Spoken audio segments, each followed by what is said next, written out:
ассалому алайкум бинандагони гиромӣ, нашри навбатии барномаи иттилоотии ахборро бо тозатарин хабару гузоришҳо манзури шумо менамоем. пешрафти рӯзафзуни ҷомеа, беҳтар гардидани сатҳу сифати зиндагии аҳолӣ ва истифодаи технологияи муосир дар ҷаҳон, махсусан дар ҷумҳурии Тоҷикистон, сол ба сол талаботи аҳолиро бо қувваи барқ дучанд сохтааст. бо назардошти ин, бояд сокинони мамлакат аз рӯи дарку фаҳмиш ва заковати худ амал намуда, бо дарки баланди масъулияти шаҳрвандӣ, маърифати сарфакорона истифода кардани қувваи барқро фаромӯш насозанд. шарҳи бештари мавзӯъ дар гузориши ҳамкорони мо. мувофиқи маълумоти коршиносон, истифода аз таҷҳизоти каммасрафи барқ имкон медиҳад ки нерӯи барқ то 4 маротиба сарфа гардад. бо афзоиш ёфтани шумораи аҳолӣ сол то сол талабот ба қувваи барқ зиёд мегардад. дар сурати мақсаднок истифода бурдани нерӯи барқ, шаҳрвандон имкон пайдо менамоянд ки вазъи иқтисодии оилаи хешро ғанитар созанд. дар акси ҳол, ворид гардидани зарар ба буҷаи оила ва давлат асту халос. бо фаро расидани фасли зимистон, талаботи аҳолӣ ба нерӯи барқ зиёд мегардад. дар чунин вазъият ҷоноб кардани тадбирҳои фаҳмондадиҳӣ дар байни мардум оид ба истифодаи сарфакоронаву мақсадноки нерӯи барқ ва ба таври қатъӣ пешгирӣ кардани исрофкорӣ дар истифодаи нерӯи барқ тадбирҳои муҳиму саривақтист. хадамоти давлатӣ оид ба назорат дар соҳаи энергетика, мақомоти ваколатдори назорати давлатӣ дар самти сарфаҷӯӣ ва самаранокии энергия буда, пайваста корҳои фаҳмондадиҳӣ миёни аҳолӣ ва ташкилоту муассисаҳо мегузаронад. ин навбат аз ҷониби кормандони хадамоти давлатӣ оид ба назорат дар соҳаи энергетика дар хиёбону кӯчаҳои шаҳри Душанбе варақаҳои иттилоотӣ ба сокинон тақсим карда шуд. ин иқдом имкон медиҳад ки қоидаҳои оддитарини истифодаи сарфаҷӯёна ва самаранок истифода бурдани нерӯи барқ дар байни аҳолӣ заминаи мусоид мегузорад. чӣ гуна мардум метавонад ки масалан саҳми худро дар рушди соҳаи энергетика, дар дастгирии сиёсати энергетикии кишвар гузорад. ҳамин истифодаи самаранок сарфаҷӯёнаи энергияи барқ маҳз дастаҷамъона саҳми муносиби ҳар як сокини кишвар дар амалӣ кардани сиёсати энергетикии кишвар аст. ба ин хотир буклетҳое ки имрӯз мо ба сокинон тарғиб карда истодаем, вобаста ба сарфаҷӯӣ ва самаранокии энергия ва роҳҳои кам кардани масалан масрафи беҳудаи барқ, роҳҳои амалӣ намудани сарфаи барқи гармиро дар худ нишон додааст. сарфакорона истифода бурдани нерӯи барқ ва пардохти саривақтии ҳаққи истифодаи он нишонаи маданият ва масъулияти баланди шаҳрвандии ҳар сокини кишвар мебошад. қувваи барқро бо самар истифода баред ва саҳми худро дар устувории низоми энергетикии мамлакат гузоред. дар шаҳри Хуҷанд бо афзоиши аҳолӣ ва бунёди иншооти соҳаҳои иқтисодию иҷтимоӣ талабот ба нерӯи барқ афзудааст. дар баробари ин дар шаҳри Хуҷанд талафоти нерӯи барқ кам гардида, пардохти маблағи истифодаи он беш аз 100%-ро ташкил медиҳад. гузориши Равзали Раҳмон ва Илёси Бобоҷон. бо афзоиши аҳолӣ, бунёду мавриди истифода қарор гирифтани иншооти соҳаҳои иқтисодӣ, корхонаҳои истеҳсолӣ, кору хизматрасонӣ, фарҳангию фароғатӣ, талабот ба нерӯи барқ танҳо дар як соли қаблӣ дар шаҳри Хуҷанд ба беш аз 50 миллион киловатт-соат афзуда, шумораи муштариёни қувваи барқ ба 62 000 нафар расидааст. дар шаҳри Хуҷанд лоиҳаи кам кардани талафоти нерӯи барқ дар суғд бо равона намудани 28 миллиону 527 ҳазор доллари амрикоӣ татбиқ гардидааст. бо татбиқи лоиҳа дар шаҳри Хуҷанд 62 984 ҳисобкунаки барқи электронӣ насб карда шуда, таҷдиди шабакаҳои барқӣ аз ҷумла 18 километр хати кабелии зеризаминии 0.4 киловолт аз истгоҳи трансформаторӣ то хонаҳои баландошонии истиқомати иваз, 2 зеристгоҳи барқи Ваҳдат ва Тимурмалик бо 2 ададии трансформаторҳои пуриқтидори 16000 ва 25000 киловолт ампер бунёд, 14 истгоҳи трансформатори аз нав сохта, 35 километр хатҳои кабелии шиддаташон гуногун, 12 километр хатҳои ҳавоии 10 киловолта аз нав сохта, дигар тадбирҳо амалӣ шуданд. ҳамаи ин омили бо эътимодии барқрасонӣ, баланд кардани сифат, шиддати қувваи барқ, ҳамзамон ҳисоби дақиқу фоизи баланди маблағи қувваи барқи истифодашуда мегардад. шабакаҳои барқи шаҳри Хуҷанд ва кормандони соҳа баҳри таъминот, баландбардоштани сифат, кам кардани талафоти нерӯи барқ ва фоизи баланди пардохти қувваи барқи истифодашуда бо сипосномаҳои ширкати барқи тоҷик, мақомоти иҷроии ҳокимияти давлати вилояти Суғд ва шаҳри Хуҷанд қадршиносӣ гардиданд. таъкид ёфт ки баъди татбиқи лоиҳаи кам кардани талафоти нерӯ дар Суғд, шабакаҳои барқи шаҳри Хуҷанд аз ҷиҳати кам кардани талафоти нерӯи барқ ва пардохти маблағи истифодаи нерӯи барқ дар зерсохторҳои соҳа ҷойи аввалро ишғол менамояд. миқдори талафоти қувваи барқ дар шабакаҳои барқи шаҳри Хуҷанд дар 11 моҳи соли 2020 ба 9.4% баробар аст ки ин нишондиҳанда нисбат ба соли 2015 пеш аз татбиқи лоиҳа қариб ба 7% кам шудааст. пардохти маблағи қувваи барқи истифодашуда дар 11 моҳи соли равон 159 миллиону 165 ҳазор сомонӣ ва пардохти қувваи барқи истифодашуда омили истифодаи мақсадноку сарфакоронаи нерӯи барқ аз ҷониби ҳамаи муштариён соҳаҳои иқтисоди иҷтимоӣ ва аҳолӣ мегардад. бинандагони гиромӣ, барномаи ахборро идома медиҳем. дар ҷаласаи 27-уми шӯрои ҳамоҳангсози роҳбарони мақомоти андози давлатҳои аъзои иттиҳоди давлатҳои мустақил ки тариқи видеоконференсия доир гардид, ҳайати расмии Тоҷикистон низ иштирок намуд. мавзӯи асосии ҷаласа муҳокимаи фаъолияти мақомоти андози давлатҳои аъзои иттиҳоди давлатҳои мустақил дар заминаи бемории COVID-19 ва рафъи оқибатҳои он маҳсуб меёфт.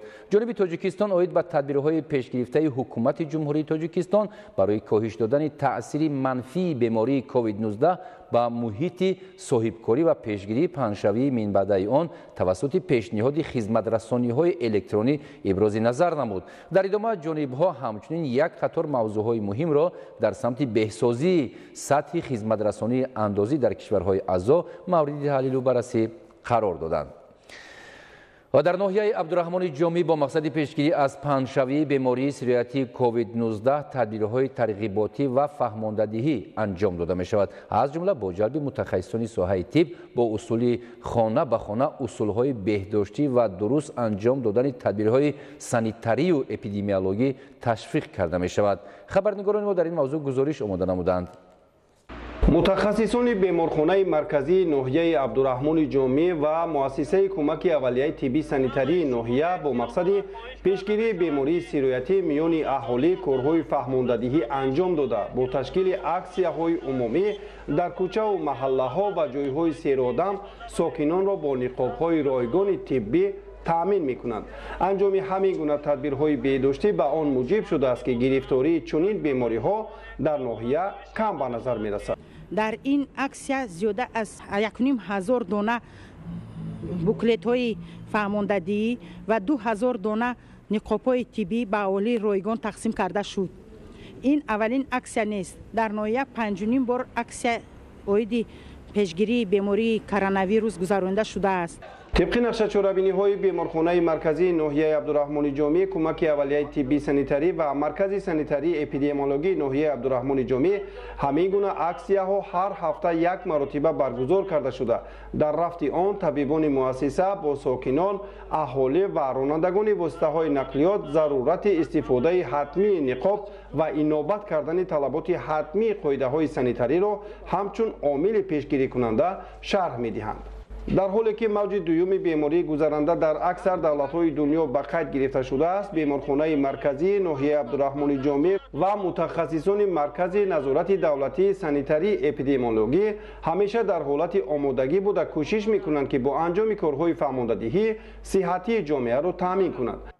شهروندان محترم، از همه شما احترامانه خواهش کرده می شود که در جایهای سیرادم از نقاب‌های طبی استفاده برید. андешидани тадбирҳои беҳдоштӣ ва зидди эпидемикӣ дар корхонаю ташкилот ва маҳалли истиқомати аҳолӣ дар деҳот гирифторшавии сокинон ба бемориҳои сироятӣ кам гардидааст. идомаи ин мавзӯъ дар гузориши Мазбут Бобозода аз шаҳри Истаравшан.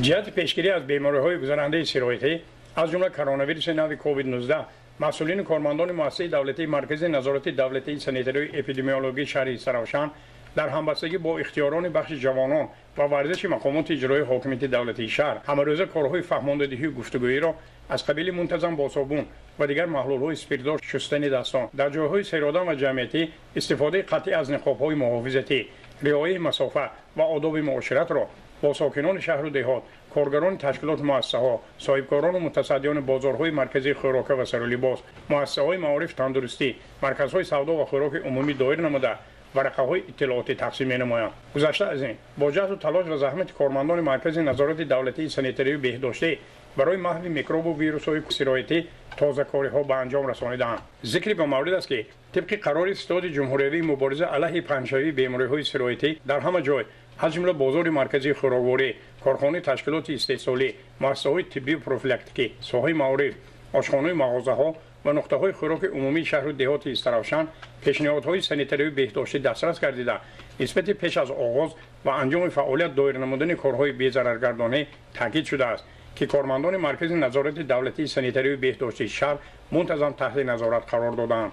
متخصصان مرکز نظارت دولتی سانیتری اپیدمیولوژی شهری استرافشان برای پس نمودن و پیشگیری بیماری سرایتی نو کووید 19 از روزهای اولی پیدایش این بیماری سر کرده تا امروز در همه کارهای سرایتی که پیدا شده‌اند کاربری کرده کارهای بی‌ضررگردانی خاتمه‌ای را گذرانده ایستاده‌اند.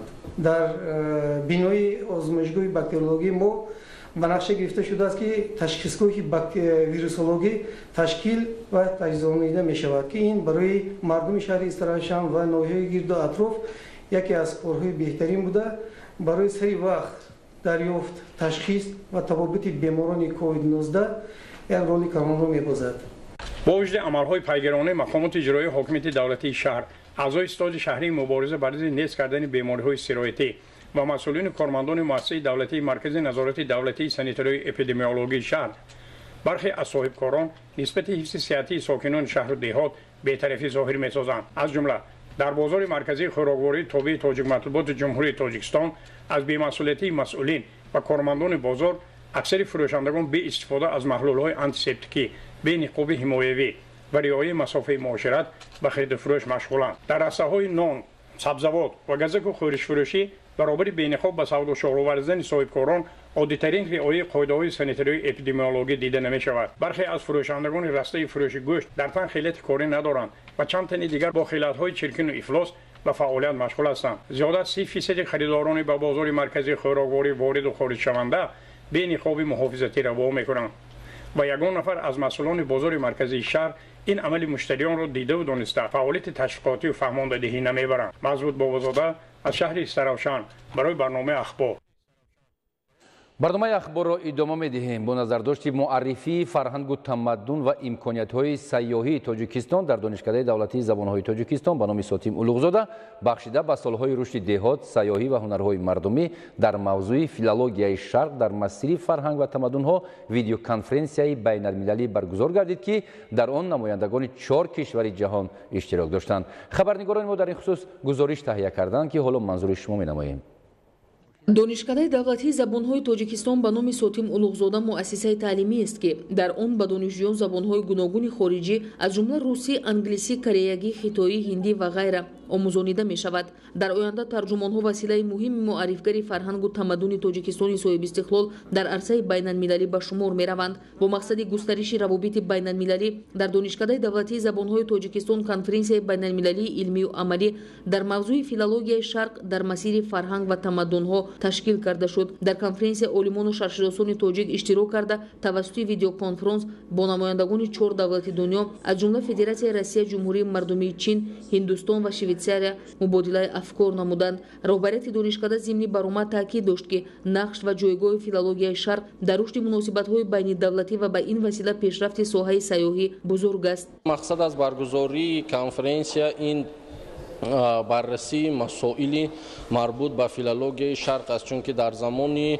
ҷаҳонишавӣ ё худ гуфтугӯи тамаддунҳо албатта фарҳангҳо ба ҳам омезиш меёбанд ва дар ин росто омӯзиш, баррасӣ, таҳлилу таҳқиқи масъалаҳои мубраме ки ба филологияи шарқ, ба улуми шарқшиносӣ тааллуқ дорад айни муддао мебошад, ки дар он намояндагон аз داخل کشور از مؤسسه‌های تحصیلات عالی کسبی جمهوری تاجیکستان و از خارج کشور طریق آنلاین برآمد میکنند و مسائل وابسته به کنفرانس را مورد تحلیل و بررسی و تحقیق قرار داده در فرجام یک قرار داخلدار جهتی پیش بردن یا بلند برداشتن سطح و صفت مسئله های مبرم فیلولوژیای شرق باید قبول گردیده باشد. иттилоъ дода шуд ки ҷумҳурии тоҷикистон бо табиати нотакрор мавзеъҳои нодири тарихӣ дорои имкониятҳои зиёди сайёҳӣ буда маҳз тавассути мутахассисони забондон ва тарҷумонҳои касбӣ метавонад урфу одат ва иқтидори сайёҳии кишварро дар арсаи байналмилалӣ